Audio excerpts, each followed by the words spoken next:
This is Don't Panic, episode number 191, recorded January 29th, 2018. Special Bulletin. Hello, everybody. Welcome to this episode of Don't Panic, the technology podcast on gadgets, the internet, and of course, you guessed it, I'm Sean Jennings, joined as always by these co-hosts, a couple of guys. The state of their union is strong. It's Colby Rabidou and Dan Miller. Yeah. We're strong. That's right. Stronger than ever. Strong like bull. Yes. I don't think anyone's ever described us in that manner, but Yeah. we hold our own. It's true. We're really... I think the strongest part of the show is the intros. I'm not going to lie. We're really good at starting the show. Really just getting in smoothly and comfortably. I wonder... I think the best part of the shows are the titles recently. Oh, the title's been good? Yeah, pretty the titles have on been point. They're fantastic. They're hanging in there. I wonder, do you think it would be better if Dan and I knew how you were going to introduce us before, so we could come up with a witty response instead of a retort? Yeah. Or would that ruin the magic? I'm kind of 50-50 on that. The problem is I have to do, in order for that system to work, I would have to do more advanced thought into what I was going to call you. Because usually it is, in case people can't tell, pretty spur of the moment. I used to be, in the early episodes, back when it would be like the Ben Franklin and George Washington of technology, those I thought of a little bit ahead of time. These days, I'm very sort of lackadaisical about it. I see. So, I see. I think we'll leave you guys on the hook, as they say. In the dark. Yes, that too. Don't leave us in the dark. That's not nice. No, we're turning on the lights. What's turning on our smart lights? We're talking to our devices. We're bringing it into the... Just like we're talking to you all right now. We're talking about nothing. So what's going on, guys? What's the good word? Oh my God! I opened the stream. Now I hear two of you. Oh, I'm no! freaking out. As if one I is can't figure out how to. Okay, I muted it. That was stressful. Hey, go ahead. I'll tell you guys this. I read an interesting article today. Would you like to What'd you hear read? about it? Get this, and it does have a technology angle, so hang with me. Okay. Okay, so it's interesting. Violent crime is down across the country in recent years. In most major cities, crime is low. Good. In some places, the lowest it's ever been. Violent crime is down. However, drug activity, drug deals, drug use is some of the highest it's ever been. And that has left criminal experts perplexed because historically those two have always kind of ridden together. When violent crime is up, so are drug deals. When drug deals are down, violent crime is down. But this is the first time that those two have deviated. Do you guys know why? Or at least why they think that's the case? I don't. Signal. Exactly. Technology allows... It's safer than ever to deal drugs in America. Because I mean, and how are they counting the marijuana as drugs in this study? Because I feel like that is on a universal upswing. And before, that was definitely counted as a crime, and now it's not always a crime, and it feels like it's been decriminalized sometimes. Well, it's a violent crime, and I would say, like, even if I have marijuana and I still kill you over your marijuana, I still think that's a violent drug crime, even if the drug is legal. It's violent drug crimes, not like possession charges. No. This is... Okay, got it. Yeah. So no, you're exactly right, Dan. They, back in the day, they had to use more violence to control their territory, and they used to it happened more in the streets. That's where people would accidentally get shot, or they would get hurt or injured or otherwise damaged. But they think now that it can all be done behind closed doors with technology, it's safer than ever. That's cool. To deal drugs. Are they? Never mind. There's a cryptocurrency joke in here somewhere. You are just all over the cryptocurrency jokes. Yeah. Did you have an opinion on what my on the Twitter poll that was held about what my cryptocurrency should be called? Oh, that's right. What were I forgot what some of those were. There was a poll? Do you want to remind there was the a folks poll. at home? I I will want to remind them once I pull up the toot. Okay, the options were Dan coin, Jazz coin, Who Cares, or Dan dollars. Or Dan Bucks. That wasn't an option. Oh, Yeah, I like this. The question of the poll was, what should Dan Bucks be called? Dan Bucks was not an option.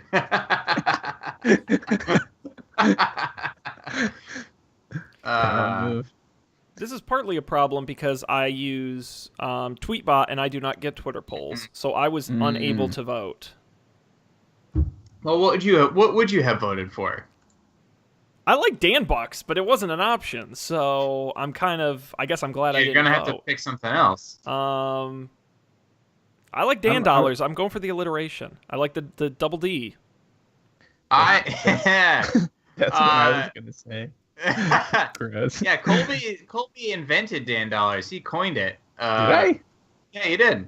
Right here on this very program, I believe. Wow. Yeah, you're kind of clever. I I have my moments. I think it's mostly accidental. I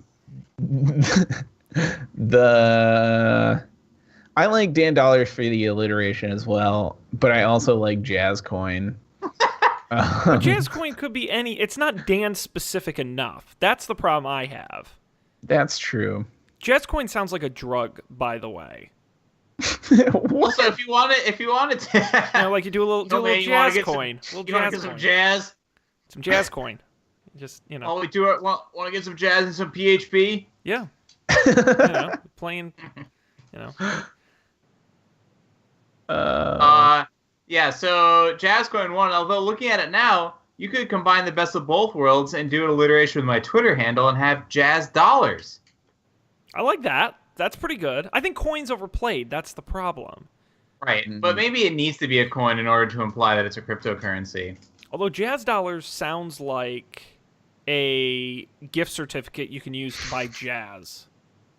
Yeah, or some weird tourism board thing in New Orleans. yes. The town of Jazz, Louisiana uses these, and you can only use them at the local cafe. Now, Dan, I'm looking at your Twitter. Everyone should go check out Dan's Twitter feed. Yeah, it's Twitter.com/JazzDan. It's pretty fantastic. But what is this you said? I've made a terrible mistake. Oh, yeah. What did you do? I don't know. So I have a fancy iMac at work, except it has one problem, which is what happens when someone who isn't familiar with Macs orders Macs. It has a Fusion drive. I don't know if that's the problem here, but it's a problem with other things for sure. It works fine, but when you're trying to do low-level things, it gets really freaky, really fast. But so I have had to run. The system updates come out, and I update them, especially if there's security updates. I try to do it if I go out for lunch or when I leave for the day, as soon as it happens. So I went out for lunch and put the most recent security updates that has important Spectrum Meltdown fixes in it running. I came back a half hour later, and it was on the, this screen you see here on this tweet. Just the bar was all the way full, just sitting there. I was like, okay. And okay, maybe it's almost done. But then a half hour later, still on the screen. And this is the worst kind of problem because you don't want to turn off the computer while it's doing updates. You don't want to restart it with the button. That seems like a terrible idea. Yeah. And then what happens? The best case scenario is it is actually taking this long, and now you've just set yourself back an hour. The worst case scenario is now you've destroyed your computer. So you have nothing. There's nothing you can do except sit there, which I did. And at about an hour and a half, it finally finished the freaking security update. Whew. Yeah. Good thing you didn't turn it off. I know. What about that? I contemplated going home and getting my laptop and coming back. But next time what I will do is, if there's a security update, I will note that, go home, remember to bring my laptop in the next day so that while the computer is rebooting, I can still do work. Could you do it in the evening? Yeah, I guess I could. That would be the other option. And you might want to bring in your laptop anyways. I know. Next day. Who knows if it'll ever turn back on? Well, Dan, because of It's your, true. your dope skills as just displayed on your LinkedIn page, I'm going to endorse you for troubleshooting and technical support. Thank you. And I can't figure out where to add new endorsements. I can only like endorse previous I endorsements. think they got a little bit fed up with people putting ridiculous endorsements. I was gonna like, endorse you I for endorse Colby computers. Rabideau for cheesemongering. I have potatoes on mine. You do? Yeah, someone endorsed me for potatoes, and I kept it. At my old job, we used to like falconry. We used to come up with like the craziest ones you could find, and I kept potatoes. I think it's still up there. I'd have to look. Wow. Because that was just too funny, and no one's ever asked me about it. But potatoes, actually, two people have endorsed me for potatoes. Who are they? Do you know them? I do. Both people I used to work with at my old company. That was when we were bored and mostly unemployed. I see. I don't think I have any fun endorsements. Yeah, no, yours are pretty appropriate. That's unfortunate. Yeah, so. That's a bummer. Oh, see, you can add new skills, and then other people can endorse you for it. You just can't send random crap. That's a bummer. Anyway. Yeah. Yeah, LinkedIn is the worst. So you could list potatoes as your own skill. Yes, and then wait for other people to check the box. What would you do if someone did ask you about potatoes? Like, so Sean, I see you've been endorsed for potatoes on your LinkedIn. I would probably tell them the honest story, which is that it's a fun goof, because I'm a fun goof guy. This is the kind of humor I will bring to the job that I am applying for in this fictional situation. Jokes like potatoes. I don't think I got the job. I think I failed. I think I failed miserably. Fair enough. Whoops. Speaking of jobs, I started a new job today. Hey! Whoa! Yeah. It was fun filled with all the fun new job things that you do when you start a new job, like I-9s and discussions of insurance and things. Yeah. Yeah. I work at Spotify now, though. Now, did you go for basic vision or premium vision? I haven't chosen yet. That some things have to go through. I can't actually elect. I can't elect my benefits quite yet. But maybe next week I'll be able to report back. Yeah, we're curious how big your deductible is. Yeah.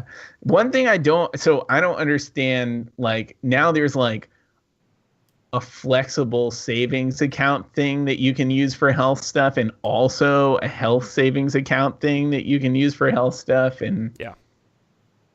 I think I actually have to read about those now, because I would have thought they were the same thing, but then they explained it in the presentation and they weren't the same thing. Yeah, they're unnecessarily complicated.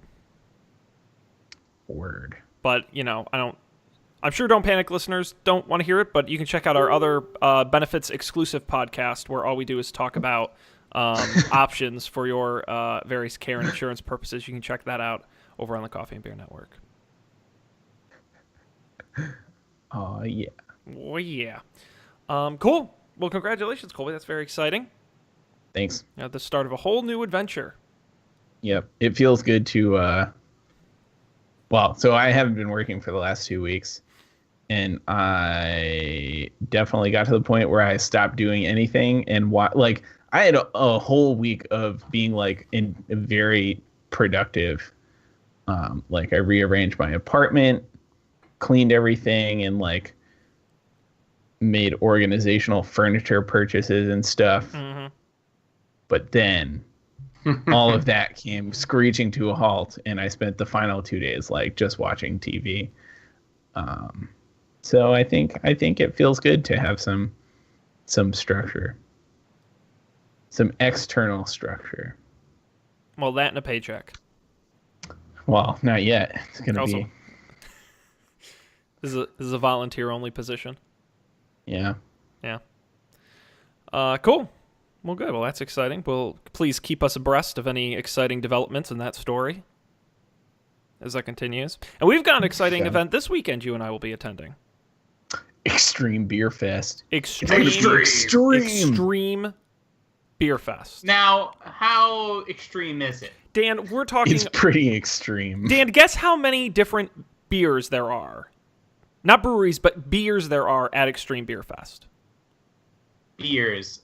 I'm going to guess 256. Dan, how about nearly 400 beers? Is that extreme my enough God. for you? That's pretty extreme. If you were to tell me that, I would be like, yeah, that's kind of extreme. Yeah, with like a capital X.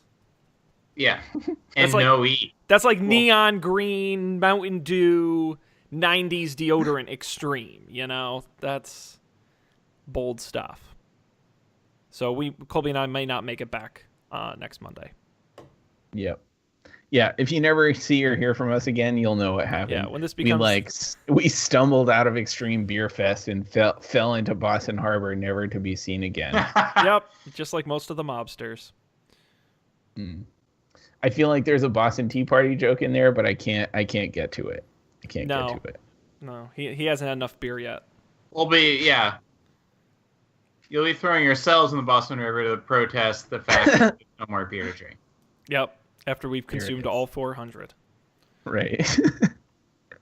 I have to do the math to see what would happen if you actually consumed all 400 in the sample, in the small cup size. Right. Do you know what the sample size is? Is that on the website? I don't know. I think it's usually the same size. It's a couple ounces. I went to this a couple years ago, but I don't remember what happened. I don't think it was because I drank that much beer. I just don't. I think it was just too long ago. But alas, we're gonna, I think, chug along in this program into what is a rather light week in tech news. Yeah. We have a small group of stories here to discuss, and sharing is caring. So let's bring them up. Is there one in here, guys? We've got Snapchat, Nintendo, Apple. Anyone Google. ordered their HomePod? well, No, I guess not. No. No one's Crickets. taking the HomePod challenge. No one is taking the HomePod challenge. how much is the home? $350. $349. Dear Yeah. God. And the good news is, Colby, you can now order it. What was that, Sean? You can now order the Right. HomePod. It's available it's now available pre-orders. Shipping starts February 9th. It is $349, as Colby mentioned.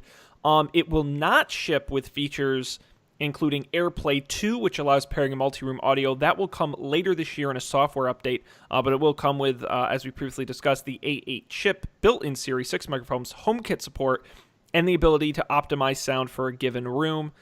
It is available for pre-order now in the US, the UK, and Australia in black or white, available in France and Germany later this spring.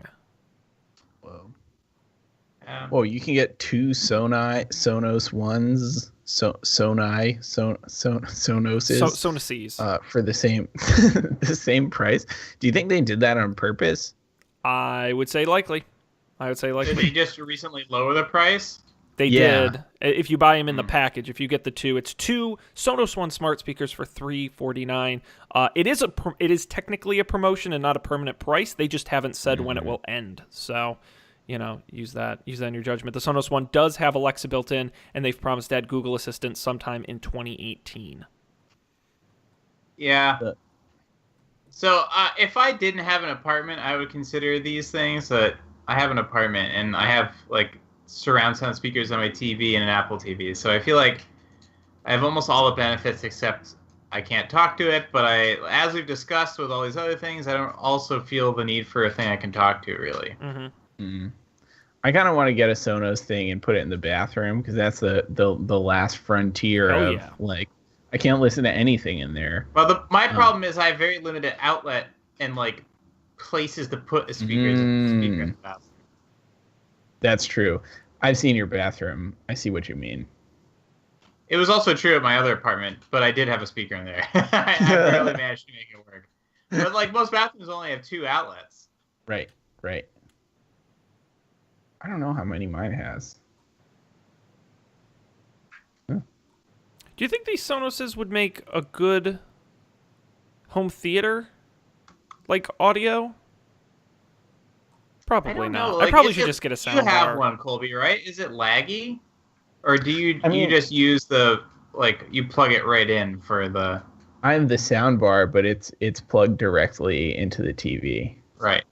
For How laggy is it if you're like, yeah, for music if and you stuff? stream through it from your phone? Yeah. I mean, AirPlay's slow because, well, I think partially because AirPlay's slow and partially Yep. because AirPlay has to go through the server that runs on my computer to make it work on a Sonos. Yeah. The On the other hand, like things that have the built-in integration, like Spotify and Pandora, you can play like from like within the app. You can like sort of cast to the Sonos, and that is very fast because it plays it from the Sonos. Like the Sonos is streaming Right. the music, and playing it, and you just have like the app is just like sort of like controls. So that's super fast. But But AirPlay's for slow. Sean, he would have to either plug it in, which with these ones you can't really do, right? And have them be tandem. Or that might be your only option, actually.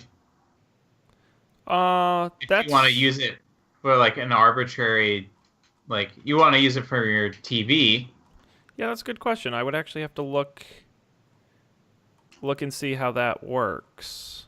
No, because the reason I say that is because I want the one piece of audio in my house that doesn't sound good is my TV, but I don't want to plunk down the money on a bar. And so to pick up two of these things is kind of a bargain at that point. A bargain. A Bergen. It's a Bergen. It's a hat Bergen. But no, got I it. guess you can't. I guess it is just wireless. You can't plug anything into these. So yeah, you're right. I don't think that would really work. I feel like something I saw suggested that you could use them as part of like. A home I mean, theater. this must have been on the so yeah, as Well- like if you had the play bar and Yes. the subwoofer, you could Yep. do like a Surround sound. You put it Yeah. behind you. Oh, really? Yeah, Right. and then so they it can't be all work. crazy. that. I mean, it can't be. I don't know. One would think if they suggest you do that, Yeah, but you need those other two things, it right? isn't laggy, but Well, yeah, I think True. the big issue is you need something to plug your TV into. At the end of the day, in that case, it's the bar. You can't plug it directly into these two speakers, so that's kind Right. In which case, it would probably be more cost effective just to get a sound bar. of At That exactly. point. Yep. No, that is true. That's my advice for you. Oh man, you really helped me out. This was super duper helpful.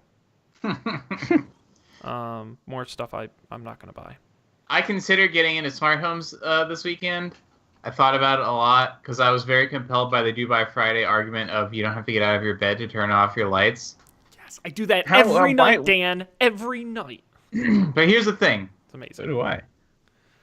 Here's the thing. The lights that I would be turning off in my bedroom, I would need to buy 3 freaking light bulbs for my ceiling fan in order to turn the lights off. That's so expensive.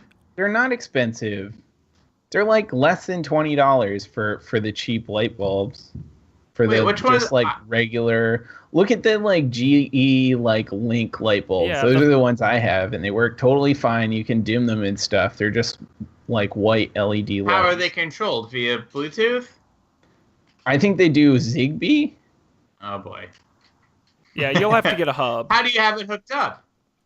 Through the hub, through the smart things thing. Smart things thing. It's called Smart Things. Well, the smart things is the company that Samsung bought that had a hub, but it works like the lights will work with anything that works with the Zigbees. Uh-huh. Yeah, Dan, you can get the because I just know the Hue because that's what I use. You can get the Hue starter kit, which is the hub and 2 bulbs for $70, Yeah. which isn't outrageous, and then additional bulbs. Or actually, you can get the hub and 4 bulbs for $87, which is like that's what 4 bulbs cost. So they're kind of throwing in the hub for free, and then what's an additional bulb these days? It's not crazy. All right, you're talking me into it again. I mean, I think you know what the other thing too, and I know people I who really have done don't want this. to have a hub though. You do have to have. I don't think there's any bulbs that don't require a hub. But what I will say, Dan, is if you don't want to do the 3 bulbs in your fan, get a floor lamp. It's probably it might even be cheaper to get a floor lamp and 1 bulb than it is to get 3, or at least the same.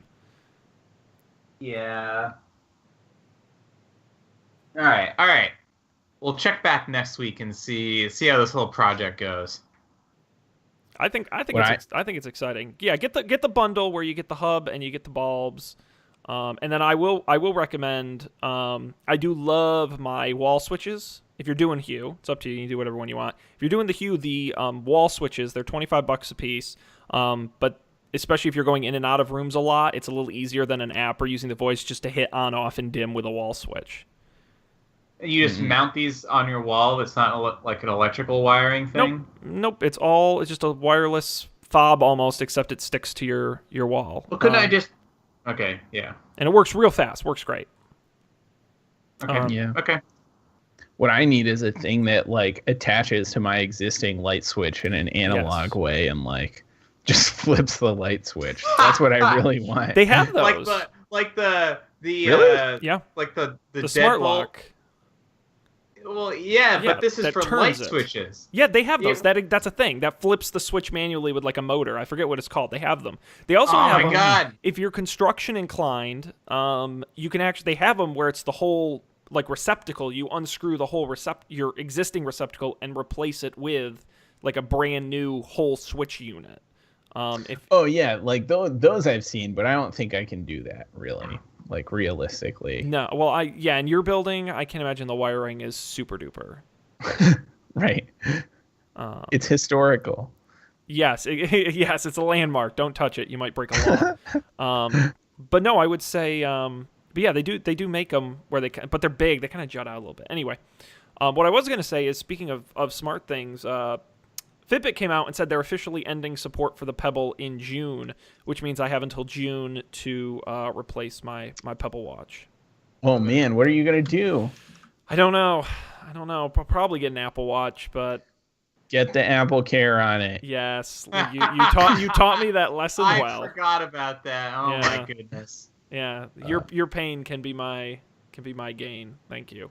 Yes. Yeah. Learn from my mistakes. I must have said this on that episode, but it's the only Apple product I've ever gotten Apple Care on. And smartly so. Yeah. I don't know if it's the only product I've ever gotten Apple Care on, but it's the only one I've regretted not getting Apple Care on. More, I guess. To approach that from a different direction. Yep. So that'll be coming down soon, I'm sure. All right. Let's see what else do we have going in the rundown here? Is Dan searching for smart light bulbs? I have no idea what Google Bulletin is. Okay. Well, Dan, would you like me to tell you? Yes, please. You got it. You're such a good explainer.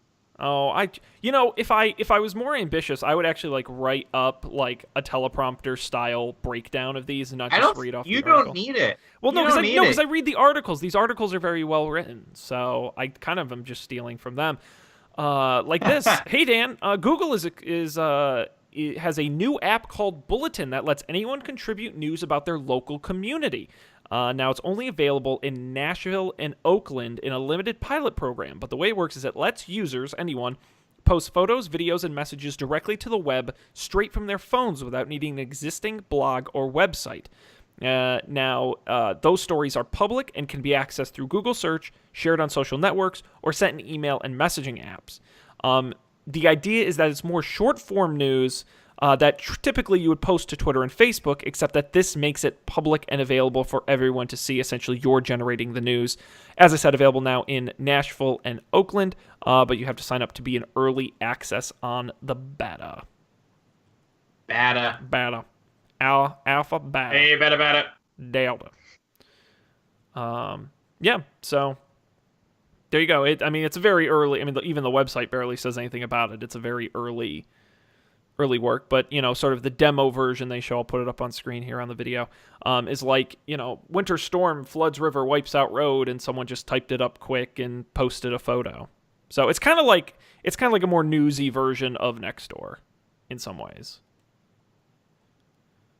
Have you tried? I've been meaning to try to download and laugh at Citizen, the thing that's been even more problematic than Nextdoor. So I'm downloading that now, and I'll report back. But it sounds like this Bulletin thing is a lot like Citizen. Yeah. What is Citizen?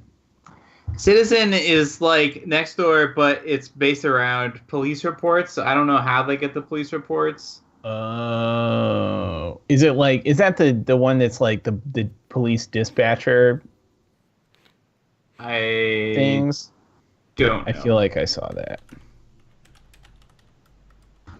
I remember when I was younger, my grandparents used to have like the police scanner. Yeah. You would just like, if the police went up the road, you'd flip on the scanner and like listen to what was going on. And then the cool people, they had been recording the police scanner so that you could go back and check, because at the point that they go by, it's already too late.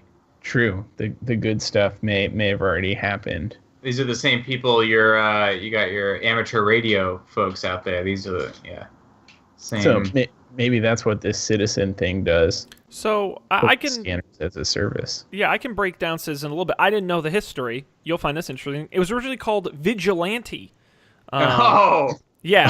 Oh, Wow. It gets better. Now, why do you think they chose to change the name, Sean? Well, it was when they raised $12.2 million in a Series A round that they decided to rebrand. The original functionality was generating alerts on 911 calls. The company has not explained how they do that. Placing those alerts on a map, and then encouraging users to get out and shoot videos of the crime. What? Yeah. Yeah, the company released a promotional video making it fairly clear the intent was to attract actual vigilantes to document crime scenes. That's crazy. Oh, it was booted off of Apple's App Store. You can only get it on Android. Wow. This is great. Booted. It is currently on Apple's App Store. Is it? Well, I found an app called Citizen. I guess we'll find out what it is. Oh, Vigilante was kicked off of the App Store. Maybe they got Citizen back on after they rebranded it. Toned it down. Yeah. This just reminds me, so like the VCs convincing them to change their name. I talked to a VC last week who shall remain nameless. We were talking about Bitcoin and assorted things, and he was like, my advice for all these people, they're trying to start a company, is I say, to someone who doesn't know what you're talking about, does it sound like a scam? If it does, I can't invest in it. Yep. It doesn't matter if it's not a scam. If it sounds like a scam, I can't invest in it. You have to not sound like a scam. I thought that was a really good summation of a lot of the things that are wrong with Bitcoin. It's like, okay, yeah, you sell people computers. Well, you don't sell them. You give people computers that they're going to run in your house, and then by running it, they pay off the fact that you bought the computer, and then you get the the earnings. Does that sound like a scam? Yes, it does. No, can't do it. Oh boy, if it's too good to be People true, think it this is probably controversial. Yeah. Yep. So, anyway, there you go. Google Bulletin. If you're all of our fans in Oakland and Nashville, check it out. Get ready. Maybe coming to a city near you soon. Let's see, what else do we got, gentlemen? We're chugging along here. The Don't Panic train, moving towards its destination. How about Nintendo? Nintendo. I had a lot of fun playing Nintendo this weekend. You're a big Switch fan, Dan. Is that fair to say? We played Overcooked. Which, Colby, did I tell you about Overcooked when we were playing?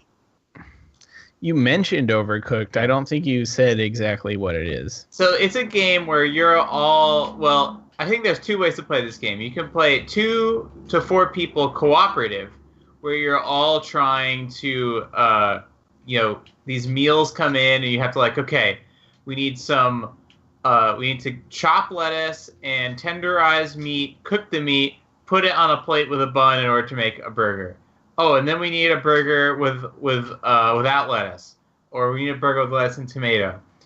Or you can do it 2-on-2, where two teams compete against each other for who can be the most efficient.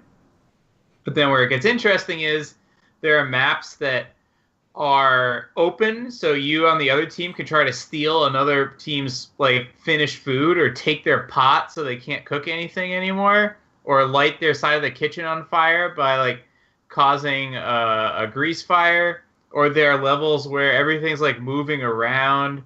It was so much fun to play with a group of people on the couch.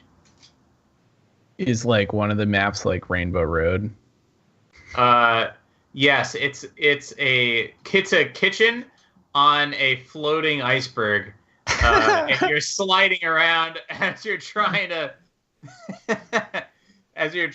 prepare all these meals. And if you're carrying a finished meal, or God forbid, a pot or a pan, and you fall in the water, whatever you're carrying with you is gone forever. Oh no! Yeah, It's a shame they don't have online multiplayer for that. I know. That would be a fun one. For the Don't Panic. Let's Don't play. Panic. Yeah. Yeah. Yeah, we don't play enough video games on the show. By that I mean we've never played video games on this show. Yeah, that would be That fun is if there was an even worse news week than this week. Yeah, one of these weeks we'll just have to put down the hammer and say, you know what, we're just gonna play video games this week. Anyways, is there good Nintendo news? There sort of is. I just thought this was an interesting discussion article. The Games Developer Conference ran a survey, 4,000 developers, asking about their interest in what they wanted to develop. And interestingly enough, 36% of the respondents said they were most interested in developing on the Nintendo Switch. That is interesting because that's more people than said Xbox One at only 28%. But still below the PS4 at 39% and the most popular PC at 59%. Interesting. I would not have expected the PC to be that high. Well, That's good news. The Switch is a lot of fun. Yeah, I think it's interesting that there's such a gap between PC and Xbox One, especially considering how much they're trying to integrate Windows into Xbox One, create their sort of build once, play everywhere platform. Yeah. That's sort of a gap. Furthermore, developers say their game the majority of developers say their games sell as well or better on the Switch as compared to other consoles. And 15% of developers say they plan to release their next game on the Switch as opposed to 5% last year. whoa. So people are getting very excited to develop for the Go Switch. Switch. That's cool. Yeah. That's the whole article. That's All right. All right. That news is done. Moving on. Well, we only 5G. 5G. 5G. All right. Well, we don't really get political here on the show, but and we'll try to keep that going. The White House has apparently floated a plan that would. All right. Let me back up. 5G. Right. You've heard of 4G. Wait, back up. In Back up. 2017, Donald Trump became our president. No, gotta go farther back. Gotta go farther back. The cotton gin was invented in Okay. No. You've heard of 4G, right? Our phones all connect to wireless on 4G. The future is 5G. It's got one more G. Hang on, I have a question. Okay. Isn't are LTE and 4G different things? I don't know. Because sometime between like 2012 and 2014, 3G just disappeared. Phones didn't have 3G anymore. Yeah. You had Edge or 1X, 4G and LTE. What the hell happened to my 3G? Wasn't 4G like the sort of like in between plus thing that happened? It was like I feel like we've talked about this on the show. Like there was a thing like some of the carriers did this like sort of incremental improvement on 3G. when I say some, I think it was like AT&T did like this incremental improvement on 3G, which they called 4G. Like everyone was calling for LTE 4G at the time, but then it was confusing, so then they started calling 4G LTE or something. So, according to the internet, there was 3G and then there was 4G. 4G comes in many flavors. The most common and the fastest flavor is LTE. LTE is a version of 4G. The good one. Cool. So, after 4G comes 5G. The question is, who's going to build it? Most of the major U.S. carriers are currently working on tests of 5Gs in select markets. However, international countries, including China, have begun to take the lead in development of 5G. China wants to roll theirs out very soon. And the White House is floating an idea that in order for the U.S. to stay competitive and stay ahead of increasing competition from China, the U.S. government should pay for and build the only 5G network coast to coast, nationalization of our country's wireless, similar to the Eisenhower highway system. Now, that's one version of the plan. There are actually two in this leaked document. The other would be where the wireless providers build their own network, but they have to agree to all work together and have it be heavily regulated by the government, and they have to agree to certain government rules and standards. You know what would be really helpful here? If only there was some sort of legislation that accounted for companies building infrastructure, but the infrastructure being regulated in such a way that it's a utility and can be used by any provider. If only it could be some sort of like, neutral network thing. Some sort of, you could have like, it could be a title in one of the laws that, provides for this. I don't know. Yeah. Sounds pretty groundbreaking, Dan. Yeah, but Dan, you got to remember, kind of progressive. You got to remember, we're no longer are the days of big government. This is a small government that lets individuals and the market decide by building a single national network that controls everything through the government. It makes perfect sense. Now, the way it would work is that carriers like AT&T, Verizon, and T-Mobile would rent access on the government's 5G network, a network that this document claims has to be built quickly because, quote, China has achieved a dominant position in the manufacture and operation of network infrastructure, and, quote, China is the dominant malicious actor in the information domain. Yeah, if only we had faster internet on our cell phones, I think we'd be able to combat that better. How about this? How about well, how fast is 5G? Okay, let me ask this question. How fast is 5G, Sean? Does it say there in that there article? No, but I Googled how fast is 5G. It will increase download speeds to, it can support anyway, 10 gigabits per second. Now, will it realistically reach that speed? That's the theoretical maximum. Let me see if I can find what 4G is.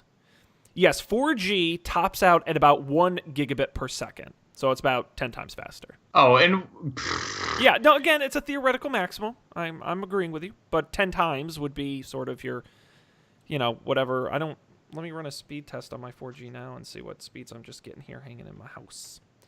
My house. Come to my house. Gotta play by my rules. Our house. So you're thinking, let's see. Right now, I'm averaging about 6 megabits. 60? No, 6. So it would be 60. Yeah, so I mean, that's a big difference. It is a big difference, but I can get 60 on my house already in like with cable, no problem.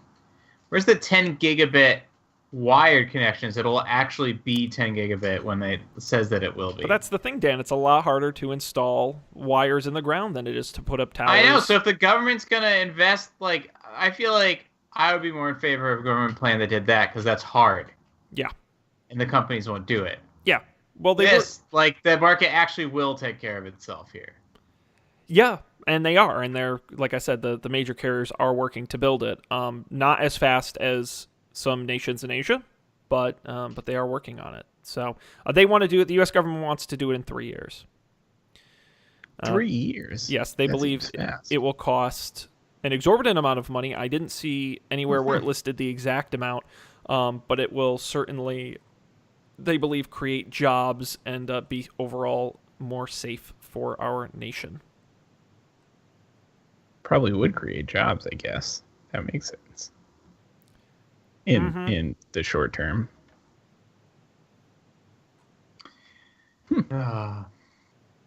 Is this like a... Did we talk about why/if this is a bad idea? Or did we just talk about what the idea is? I think we just implied it was a bad idea. I don't think we specifically said why.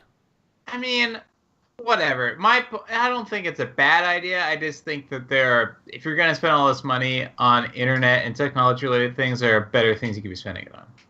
But that's just my opinion. What's your opinion, Colby?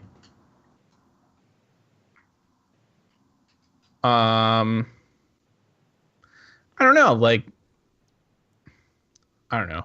I guess this is like one way to the net neutrality thing, right? Like, I feel like part of the reason like ISP service is such a mess is that like because of the physical nature of the infrastructure, like because you have to have wires everywhere, it's hard to do and it's inconvenient to do, and it's not just inconvenient for the companies, it's inconvenient for like the places where the infrastructure is, right? Like if you wanted to do new fiber in a city, you got to tear up all the streets and like, or the sidewalks or whatever, and put in the fiber. So I feel like the I don't know, like the super fast wireless future is pretty appealing. Yeah, could be cool if it happened appealing sooner. Like I said, though, I yeah, I guess it would be cool if it happened sooner. But why? Then like I would say prioritize the places where the what's definitely true is the big wireless carriers are going to prioritize the metropolitan areas, New York, California, the coast. And if this was a plan to like somehow ensure that the places that still their best option is DSL or even like 3G are covered, then yeah, I think that's a good use of government money. Mm-hmm. Yeah, that's at least in my mind, that's like the government covering things that the market probably won't. Yeah. Right? I don't know. It seems like there are way worse things that have been in the news recently that, in the last year or so that would cost a buttload of money that the federal government could be doing. So that's true. Yeah, I mean, on one hand, Dan kind of pitched out. I mean, the government does regulate public utilities now. I mean, I suppose the difference is that usually it's sort of the federal government doesn't really own your local utility. It's sort of an agreement to just simply regulate it, which seems fair. I do think the fact that they talk a lot in this leaked document about it being a security issue, and that the federal government should be in charge of keeping all of the internet safe, is a little creepy. And I'll also say that while I agree it's good that the government spends money on improving infrastructure, we also have cities in this country that don't have clean drinking water. And that, to me, would seem like a better use of federal funds than building a 5G network.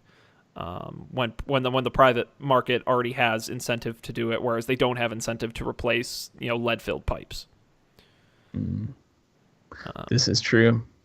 So, now I will kind of bookend this story by saying that the head of the FCC, that bad guy who's doing all the bad stuff, has come out and said this is a bad idea, and he believes all of the telecoms that have donated a lot of money to him should decide when these networks are built, not the federal government.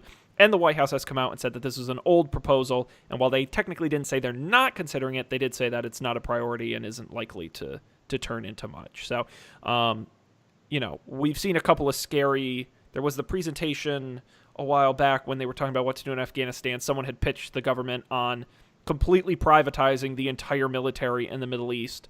and using it to take oil and make a profit from it. So I'm sure they're getting a lot of wacky presentations over there these days. So how likely this is to happen, who knows?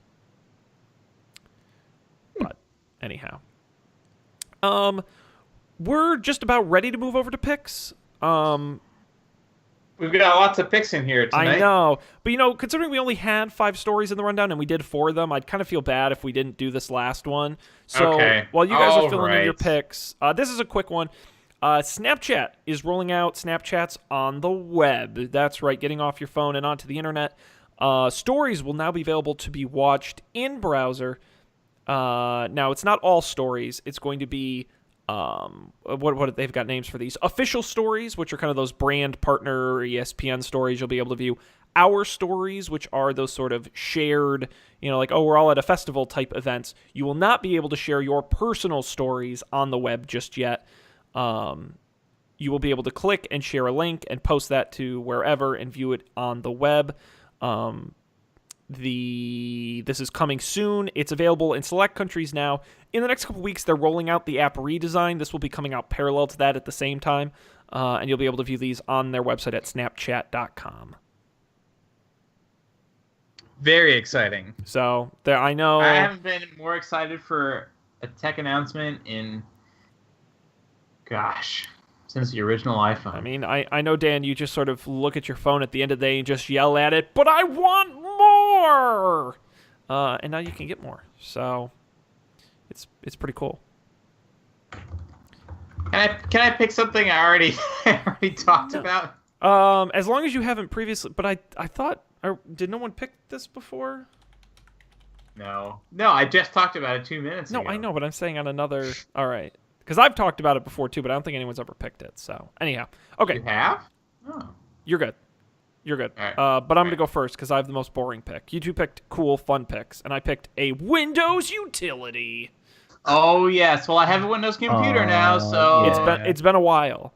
Dan, then let me remind you of some of my favorite Windows utilities I picked on the show. CCleaner. If you don't. Oh yeah, I know about CCleaner. Look at this guy. He's an old Windows Pro. Well, Dan, have you heard of Search Everything? No. Have you ever used Windows built-in search? Yes. It's terrible. It's very slow, and it doesn't work, and it gives you very little flexibility. That's why you got to check out... It works for apps, but that's all I've really tried. It's really a pain to locate files. voidtools.com. Download. It's freeware. It's called Search Everything, and it is a super lightweight, very fast way to search through every single file on your computer. It does all those fun Boolean, goofy search things with, I forget what they're... I used to know Boolean search, and I don't anymore. That space was vacated in my brain to be replaced. You do the all capital ands and the all capital ors. Well, then there's like... Right? That's how it worked? Yes, there's that, and then there's like the percent sign is like the wild card, and then you can do it like... There's all kinds of crazy... Back when I was doing more programmy stuff a very long time ago. But... You can do really good searches. You can search by file type. I had an issue where I had a bunch of files on my computer accidentally duplicated because Dropbox had a hiccup. And I used this to find all the duplicates. It is the fastest search utility I've ever used on Windows. It's very simple, but it works very well. And it's free. So voidtools.com is the website. It's called Everything or Search Everything. And it's really useful app if you're looking for stuff. You can check it out. Dan, I have no idea what you're going to pick, so really surprise us here. Yeah, I think next week I should have another exciting video game pick, but I'm not ready. I'm not ready yet. I'm not ready to give it the thumbs up. It hasn't passed muster. Still in quality assurance. But in the meantime, yet another plug for Overcooked. It's super fun. It's $20, I think. It's on Switch. It's on PS4. It's on Windows. It's a lot of fun. If you have people over, anyone can play it. It doesn't require like video game skills. It's a total blast. Cool. Get Overcooked. Get it. Just get it. Just do it. Do it. Just do it. Available now, $16.99 on Steam, or as Dan mentioned, in all the other places that you can find it. Very cool. Colby, what do you? It looks like you got a game here as well. Is that right? Yeah, mine's a board game. It's called Scythe. I played it recently. It was very Ooh, fun. this It looks was like elaborate. it's pretty elaborate. It's not for the board game faint of heart, I don't think. There are a lot of rules. The tutorial videos for it are like 40 minutes long. But if you persevere, it's worthwhile. I think it's really fun. I think it's like really well designed. I don't know exactly how to describe it. Like the sort of setting of the game and the artwork's really nice. This was like a Kickstarter project at some point. But it's gone on to become like a pretty highly rated game in the, I don't know, if you look on like the boardgamegeeks.com ratings for games. But if you're into that kind of thing, it's pretty fun. It's for 1 to 5 players. There's like, they have some like weird way to play by yourself, which is kind of neat. Oh, really? Yeah. That's interesting. There's like a deck of cards that you use to play as like the AI sort of, and so like you play normally. Can't be a very AI. No, it's not super I. All those Access and Allies games, I think, prepared you for this, Colby.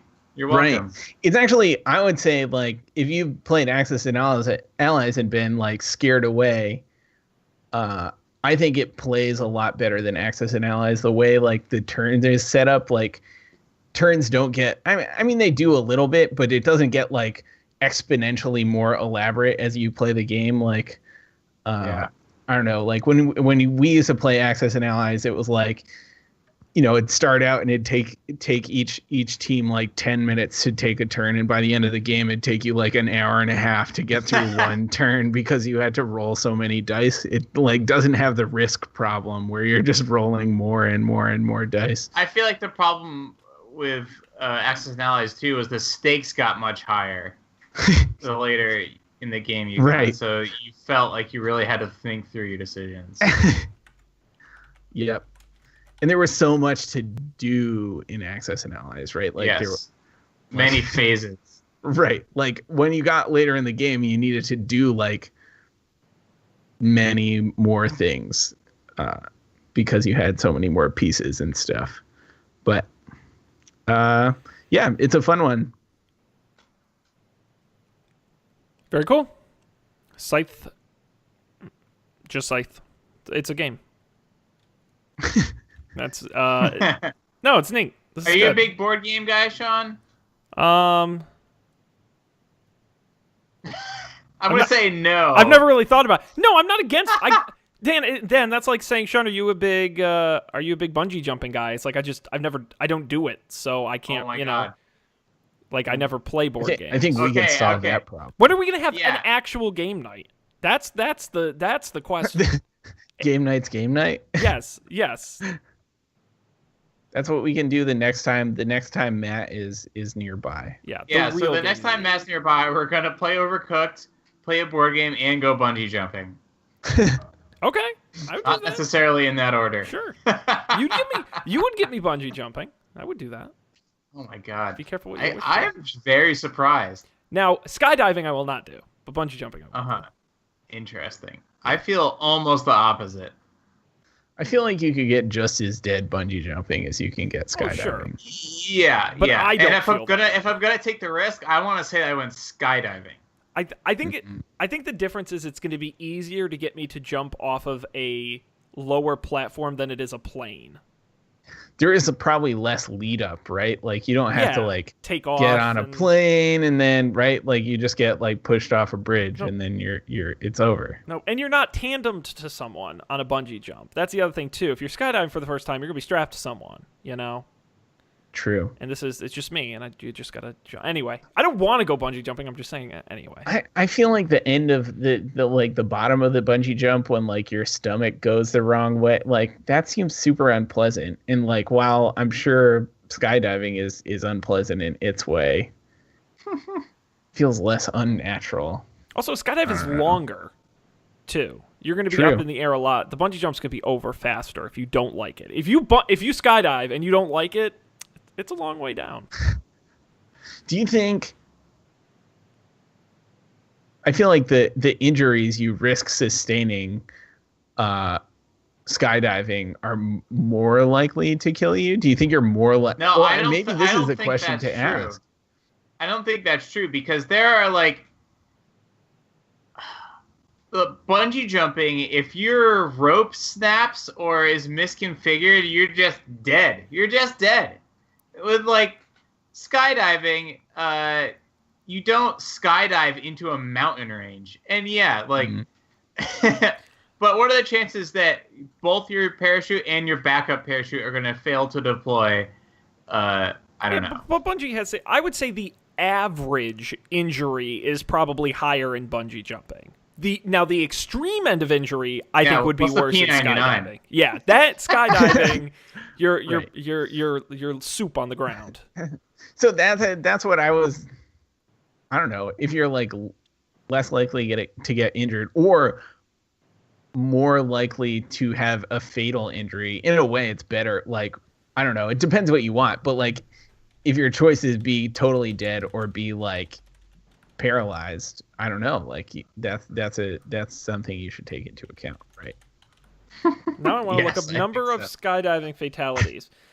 According to the United States Parachuting Association, there are an estimated 3 million jumps per year, and the fatality count is only 21 in 2010. That's a 0.0007% chance of dying from a skydive. Now I have to look number of bungee jumping And that's fatalities. okay. In the United States. Oh, look, there's a whole article. Is skydiving or bungee jumping more dangerous? This is on a skydiving website, though, so it might be biased. Oh yeah. Oh no. This is fake news. Let's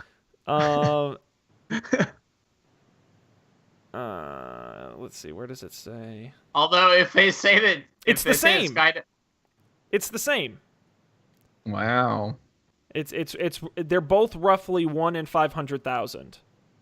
So you've got a pretty equal chance of a fatality. is this an injury or a fatality? This is a fatality. This is the fatality rate. 1 in 500,000. Yeah. That's higher than I would have guessed. Oh, look, there's 19 important bungee jumping death statistics. That's a. I will click on that article.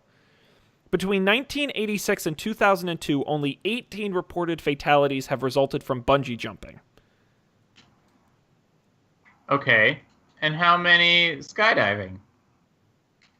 Well, what did we say? There was 21 in 1 year. Yeah, so that doesn't seem No, but if it's 1 in 500,000, then that would just mean a lot more people skydive than bungee jump. which seems I don't know. I don't know if I buy that. I mean, would you not trust healthresearchfunding.org? I guess. I mean, it seems legit. I don't know. More than the anybody can Skydiving buy Association a website. .org That's true. domain though. As an owner of a .org domain.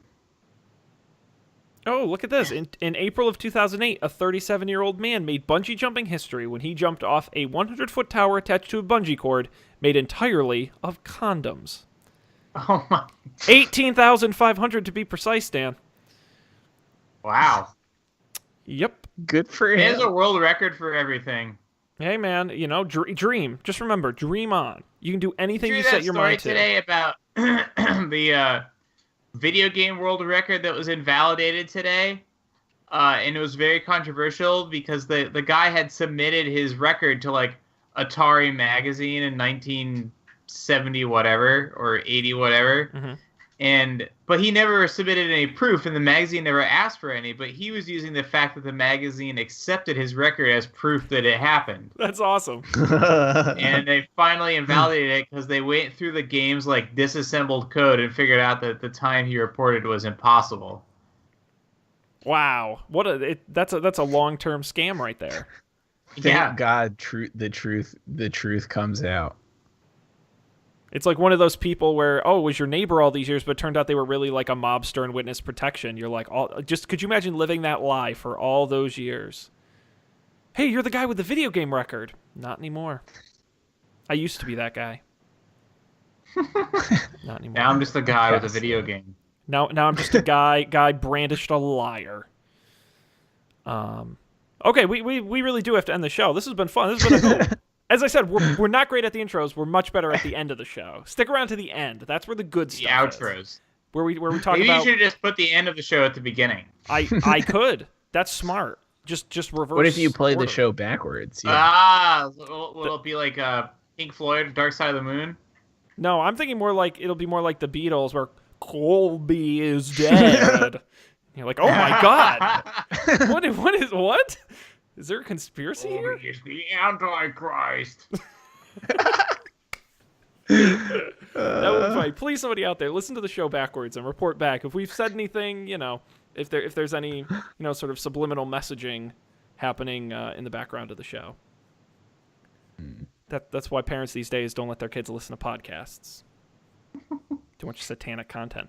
But we do actually have to wrap up. I will remind everybody of this show. Don'tPanic.io is our website. These two guys built it. It's really fantastic. You should go there. It's got all the episodes, the audio, the video, and the pics. If you don't remember the websites, the links are right there. It's a great way to find them. And also information to subscribe. We're everywhere podcasts are. We like Overcast as our app of choice at overcast.fm, but really anywhere you get yours is great too. And the video on YouTube at youtube.com/don'tpanicshow. I also want to say at Don't Panic Show on Twitter and don'tpanicshow@gmail.com is how you get in contact with us. We love hearing from you. I want to remind everybody as well, we've got a couple other shows on the network here at coffeeandbeer.tv. You can check out Game Nights, where we're chugging along with an excellent D&D adventure. We're publishing episodes regularly now. We're actually kind of ahead of schedule, which is exciting, which means we won't go dark for a little while. So get tuned into the adventure at GameNights.tv. And, of course, up for debate this week, Matt and I are doing our Super Bowl prop bets. Number 3, I have never won one of these. This year hopefully will be the first time. That'll be fun. That'll be coming out the end of this week at upfordebate.tv. Has Matt won one? He's won both. He's won both. Oh, okay. Unsurprisingly, he is 2-0 in these Super Bowl prop bets, but this is going to be my year. Oh, I thought you were saying you've never gotten one of the prop bets correct. No, I have to go I do see. the count.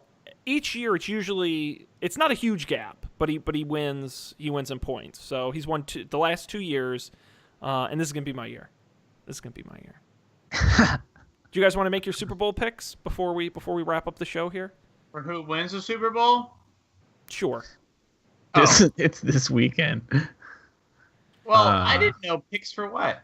For who wins? Who do you got? Okay. Who do you got in this game, Dan? Well, Give us your analysis. Break it I know down what for us. Colby's gonna say. I feel like I have to be the person who roots for the Eagles on this podcast. You can root for whoever you want. There's no pretty weak. rules. Now, what are your? If the Patriots weren't playing, would you? Is there a world where you would root for the Eagles? You two? I would probably root for like the underdog. I feel like that's the thing to do. So if the underdog were the Eagles, you'd root for them. Which seems silly as a person who usually roots for the Patriots, who are almost never the underdog at this point in time, right? Yeah, you're sick of rooting for the obvious winner. Right. Yeah. Okay. All right. So yeah, I'll root for the Eagles. I don't know. I'm not really a football fan. I guess on paper I'm a Patriots fan if I'm a fan of anything, but I don't hold any strong affiliations. Fair enough. Well, although if it looks like the Patriots are gonna, if they're going for the shutout, I still want to see my Super Bowl shutout. That's gonna be like that guy who like barely lived to see the Cubs win the World Series. Yep. Or I'm gonna be that, but for a Super Bowl shutout. I was so close. I was so close. I was robbed. Believe, Dan. You just got to keep believing. In such dramatic fashion. Yeah. Could be this year. Could be this year. Could be. You'll have to tune in to find out. If the Eagles haven't scored at the half, I'm gonna be rooting for the Patriots. Okay, fair enough. The Patriots defense specifically. Fair enough.